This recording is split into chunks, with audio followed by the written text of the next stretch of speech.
일본 어디까지 추락, 가난해진다. 이게 여러분 무슨 말일까요? 일본이 대한민국보다 더 가난해진다는 이야기인가요?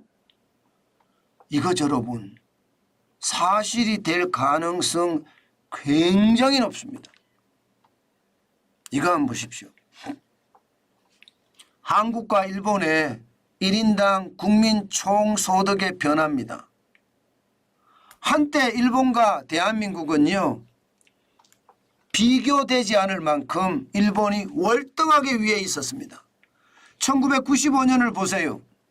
1995년을 보면 우리가 1인당 국민소득이 12,435달러입니다. 일본은요 44,586달러고요. 엄청나게 차이 났죠.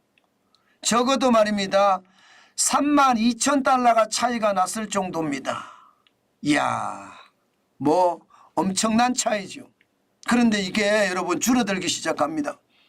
1998년에는 대한민국은 최악을 맞기는 맞아요. 8,272달러로 떨어지면서 일본은 32,437달러까지 유지했으니까 대한민국이 98년 IMF 외환위기 때문에 최악이었습니다. 그런데 2012년에도 일본은요 최고까지 올라가 최고 5413달러까지 갔습니다. 일본이 전 세계 최고다 이런 말이 무색치 않습니다. 대한민국은 그 당시에 26,865달러였으니까요. 그런데 이게 줄어들기 시작하더니요. 급기야 2023년에 대한민국이 추월해 버렸습니다. 일본은 35,793달러가 됐고요. 대한민국은 36,194달러가 됐습니다. 엄청나죠. 1인당 국민소득이 일본을 한국이 넘어선 겁니다. 이것은요. 길어지면 길어질수록 일본은 가난해지고요. 한국은 더 부자가 된다는 이야기. 틀린 말이 아니죠. 문제는 경제 자체가 활력이 어느 곳에 더 있냐의 문제입니다. 따져보면 말입니다. 일본보다가 한국의 활력은 더 있습니다. 지금 이 상태로라면 일본이 다시 우리를 따라오지 못할 만큼 우리가 치고 나갈 수도 있습니다. 그만큼 경제는요. 일본은 지는 해고요. 한국은 그래도 한나까지 정오까지는 가지 않았다는 뜻입니다. 이것을 보고 있으면 점점 일본은 가난해지고 대한민국은 더 부유해지는 그런 결과가 나타나지 않을까 싶습니다. 물론 말입니다. 지금 대한민국은 위기선상에 있죠. 일본 자체가 경제 활력이 떨어져서 1인당 국민소득이 쭉쭉 빠져나가는 것처럼 대한민국도 경제가 활력이 점점 떨어져 나가고 있습니다. 문재인 정부 때 있었던 이념 논쟁이 현재 경제에 주류를 이루고 있거든요. 소득주도 성장 정책이 최저임금을 계속 올리고 있고요. 주 52시간제가 생산성을 떨어뜨릴 뿐만 아니라 생산 활력도 떨어뜨리고 있고요. 중대재해기업처벌법이나 각종 제도들이 사실상 기업가 정신이라는 게 도전정신이잖아요. 이 도전정신을 망가뜨리고 있습니다. 때문에 앞으로 4년 어떻게 가는지에 따라서요. 일본과 한국의 차이는 극명하게 드러날 겁니다. 일본은 해외 자본 유치를 통해서 지금 새로운 성장의 발판을 찾고자 하거든요. 그만큼 전 세계 무역 질서가 신냉전 질서로 구축이 되면서 일본이 다시 떠오르고 있는 모양새입니다. 그렇지만 우리는 사실 그렇지가 않거든요. 지금 작금의 상황을 보면 우리는 신냉전 질서에 윤석열 대통령이나 윤석열 정부가 지금 편성은 하고 있습니다. 그러나 여소야대 국면이 돼버리고 나니까 마음대로 정책을 펼 수 없는 그런 상태에 이르렀습니다. 자, 이런 상태에서 일본과 한국 앞으로 어떻게 될까요? 또한 말입니다. 슈퍼 N저기 때문에 이게 국민소득이 쭉 떨어진 거예요. 일본의 국민소득은요, 엔화로 계산을 할 거 아니에요. 엔화로 계산한 것을 달러로 환산해서 발표를 하는 거잖아요. 그러면 지금 130달러 이 정도 가야 될 N달러 환율이 지금 150달러까지 올라갔잖아요. 그것을 감안을 해보면 이게 환율의 착시라고도 이야기할 수 있습니다. 환율의 착시. 그렇지만 일본은 뭔가 꿈틀대고 있다는 것은 확실하게 보입니다. 여러분, 지금 일본의 1인당 국민소득이 추락을 해서 한국보다 더 밑에 떨어졌다.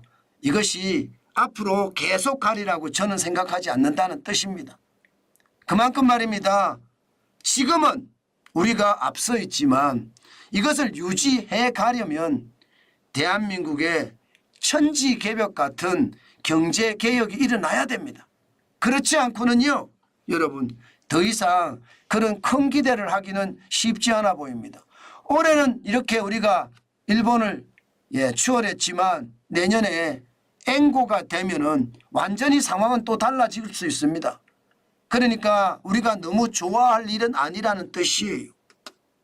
전체적으로는 우리가 잘하면 충분히 일본을 넘을 수도 있겠지만 지금처럼 가서는 쉽지 않지 않겠느냐, 그런 생각도 한다는 뜻입니다. 실제 대한민국은요, 지금 보시면 2019년 이후로 이게 국민소득 자체가 크게 늘어나는 꼴을 못 봅니다. 보시는 것처럼 2019년에 34,094달러였거든요. 그러다가 2020년 좀 빠집니다. 33,929달러로. 그리고 2021년 올라갑니다. 37,898달러로. 이렇게 올라갔는데, 아니 2021년에 37,898달러까지 올라갔는데 2022년에 무너졌네. 35,229달러로. 이거는 무너진 게 아니고요. 2021년에 재난지원금이나 손실보상금, 정부가 돈을 많이 뿌려줬기 때문에 1인당 국민소득이 늘은 거지, 이게 말입니다. 단순하게 경제가 진짜 좋아져서 늘었다 이렇게 얘기하기는 좀 그렇고요. 2020년 코로나 팬데믹 이후에 돈 풀어서 좋아진 거다 이렇게 생각하면 될 것 같습니다. 그러나 2023년 36,194달러로 늘은 것은요, 어떻게 생각을 하면 환율의 착시에 의해서 늘은 거라고도 이야기할 수가 있습니다. 분명한 것은요, 2019년 이후에 올라가지만 박스 큰, 올라가지만 박스 큰, 이게 많이 올라가지 못하고 올라갔다 떨어졌다, 올라갔다 떨어졌다, 그렇게 한다는 뜻입니다. 중요한 것은 우리가 잘 개혁을 하고 사회가 많이 바뀌어간다면 더 좋아질 수도 있겠죠. 그러나 지금은 쉽지 않습니다. 단지 말입니다. 단지 대한민국의 아주 긍정적인 요소는요, 뭐 일본을 앞섰다, 일본보다 우리가 더 부유하게 된다, 이런 얘기 보다가 말입니다. 지금 전체 주요국 1인당 국민소득을 보면 인구 5천만 평 이상 국가 중에는 우리가 6위를 달성했다는 사실입니다. 저는 거기에 큰 방점이 있다고 봅니다. 미국은 77,087달러로 1등을 기록을 했고요. 독일은 58,804달러, 영국은 45,990달러, 대한민국은 36,194달러, 그래서 6위를 기록했다는 것. 저는 이게 시사하는 바가 굉장히 크다 이렇게 생각을 합니다.